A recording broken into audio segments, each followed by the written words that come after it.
Final খেলার লক্ষ্য নিয়ে বিশ্বকাপে যাচ্ছে বাংলাদেশ।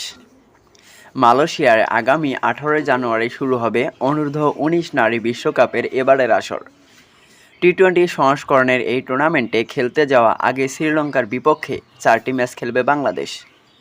শ্রীলঙ্কা সফর ও টি-20 বিশ্বকাপের জন্য বৃহস্পতিবার 15 সদস্যের দল ঘোষণা করেছে বিসিবি।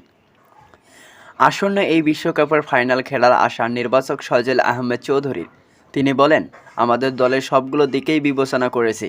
ব্যাটিং, বোলিংয়ের বৈচিত্র্য আছে। বাঁহাতি spinner, fast bowler, leg spinner আছে। ভালো অলরাউন্ডার আছে। সব কিছু বিবেচনা করেই দলটা গঠন করা হয়েছে। সম্প্রতি অনূর্ধ্ব-19 নারী এশিয়া কাপের খেলে এসেছে বাংলাদেশ দল। সেই আসরে স্কোয়াড থেকে বিশ্বকাপে স্কোয়াড খুব বেশি পরিবর্তন আসেনি। দুটি পরিবর্তন এসেছে। হারুন নেসা ও আরভিন তানি বাদ পড়েছেন, আর দলে ডাক পেয়েছেন লাকি খাতুন ও সাদিয়া